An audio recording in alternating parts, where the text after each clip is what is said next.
ফেসবুকের সকল বন্ধুরা, আমাদের পূর্ব মিরপুর জামে মসজিদের কাজ চলিতেছে, কলম চলতেছে, কলমের ফর্মা তৈরি করা হইতেছে আর কি। মাঝখানের যে গোলাই কলম দুইটা অলরেডি হয়ে গেছে, আর এখন যে ফাঁসের কলমগুলা ব্যবস্থা করা হইতেছে, ফর্মার ব্যবস্থা করা হইতেছে। তো আমার দেশি প্রবাসী ভাইয়েরা, আমাদের মালামালের সংকট আছে, আপনাদের সহযোগিতা কাম্য করি। আমরা চাইতেছি ফ্লোরটা ব্যবস্থা করার জন্য, যেহেতু এইদিকে হুজুরের থাকার রুম সহ অ্যাডজাস্ট করে করার লাইগা আমাদের 10,000 ইঁটা প্রয়োজন। ফিকেট এই 10,000 ইঁটের সংকট আছে, যেহেতু আমাদের পূর্ব মিরপুরের অনেক ভাই বারাদার দেশে প্রবাসে আছেন, ব্যবসায়িক আছেন, দেশ প্রবাসের শহরে। আপনাদের একটু দৃষ্টি আকর্ষণ করার জন্য বলতেছি, দেখা গেছে আপনাদের সহযোগিতা নিয়ে কাজটুকু এগিয়ে নিয়ে যাওয়ার চেষ্টা আমরা করতেছি। এখন আপনারা থাইকাও যদি আমাদের 10,000 ইঁটের বেশি ব্যবস্থা না হয়, তাহলে দেখা গেছে কাজটাকেও আপাতত অফ থাকবে আর কি। একজনের সাথে কথা হয়েছে আজকে, উনি ফ্লোরের জন্য আর সিঁড়িঘর মোটামুটি টনটিনিক রডের প্রয়োজন আছে, এদিকে কিছু রিংয়ের, উনি আর কি 3 টন রডের প্রতি ব্যবস্থা করে দিব আর কি, হয়তো এই সপ্তাহে না হলেও আগামী সপ্তাহে। আর আপনাদের সহযোগিতা কাম্য। আমাদের যদি 10,000 ফিকেটের প্রতি ব্যবস্থা না হয়, তাহলে হয়তো কাজটুকু পড়ে থাকবো। আর আমরাও চেষ্টা করছি, দেখা গেছে আপনাদের সবাইকে নিয়ে কাজটুকু এগিয়ে নিয়ে যাওয়ার জন্য।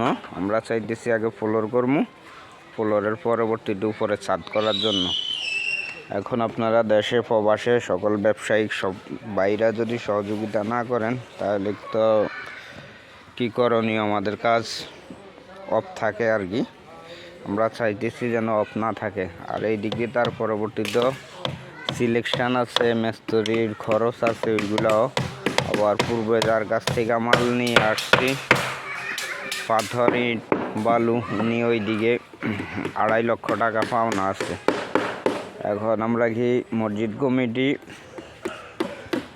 অতটুকু টাকা বহন করবো যে না ওই পুরাতন দেনা দিতে যাবো, না ভবিষ্যতে আরও ঋণ করবো? এখন আপনাদের সহযোগিতা খুবই কাম্য করতেছি, আপনারা একটু সবাই মিলে দৃষ্টি আকর্ষণ করেন, তাহলে আর কি ভালো হয়। আপনাদেরকে নিয়ে সহযোগিতা নিয়ে কাজটুকু এগিয়ে নিয়ে যাচ্ছি। আর আমাদের সকল পূর্ব মিরপুরের সকল ভাই বারাদার হতে যারাই আছেন, সবাই সহযোগিতার হাত বাড়িয়ে দিয়েছেন, আরও দেন। আবার অনেকজন আছেন প্রতিশ্রুতি দিয়েছেন, যদি এখন সহযোগিতা করেন তাহলে আমরা ফ্লোরের কাজটুকু ধরতে পারবো আর কি। কলমের আশা করি এই সপ্তাহে হয়ে যাবে, যেহেতু আজকে রোববার, আজকে ফর্মা হয়তো আগামীকালকে কমপ্লিট হয়ে যাবে ফর্মা, কারণ অনেক কার্ডের ব্যবস্থা করছে কন্ট্রাক্টর, চাইতেছে একসাথে আর কি 5-6টা একদিন ডালাই দেওয়ার জন্য। হয়তো 2 দিন ডালাই দিলে সর্বোচ্চ কলমের কাজ সেরে যাবে, পরবর্তীতে প্রোগ্রাম আর কি ফ্লোরের। তাহলে এর ভিতর দিয়ে, কলমের কাজের ভিতর দিয়ে আমাদের মাল ছাবনা গুছিয়ে রাখতে হবে, সংরক্ষণ করে রাখতে হবে। আপনাদের একটু দৃষ্টি আকর্ষণ করছি, আমার দেশি প্রবাসী হয়তো যার সাথে যার এলাকায় সম্পর্কিত আছে, তার কাছ থেকে সে খবর নেবেন কীরকম কাজ হইতেছে, খবর নিয়ে আর কি সহযোগিতার হাত বাড়িয়ে দিবেন।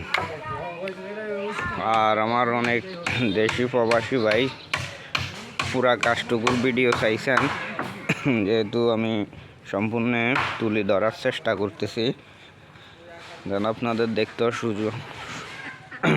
সুবিধা হয় এবং কি অন্যকে ওই ভিডিও দেখাইয়া অন্তত কিছু সহযোগিতা করতে পারেন।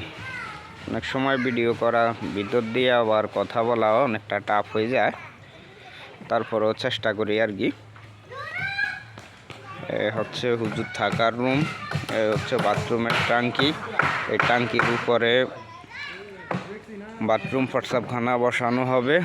এখানে ফল ছাদের আগে ব্যবস্থা করতে হবে, কারণ ওইখানে টাঙ্কির ফ্লোর থেকে মসজিদের ফ্লোর প্রায় 2.5 ফুটের মতো ডিস্টেন্স আছে, তাই আগে ফল ছাদ করি, তারপরে উপরে অ্যাডজাস্ট করা হবে আর কি ছাদ। তাই এখন আমাদের ইমার্জেন্সি আর কি এই ফ্লোর ওই দিকের ফল ছাদ সহ ইমিডিয়েটলি ইটের প্রয়োজন।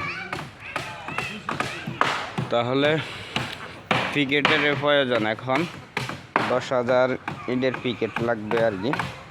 তো আপনাদের সহযোগিতা কাম্য করি। আর ভিডিওটুকু লং করলাম না, লং করলেও দেখতে ভালো লাগে না আপনাদের। তো ভালো থাকেন সবাই, সুস্থ থাকেন আর সহযোগিতার হাত বাড়িয়ে দেন। আল্লাহ হাফেজ, আসসালামু আলাইকুম।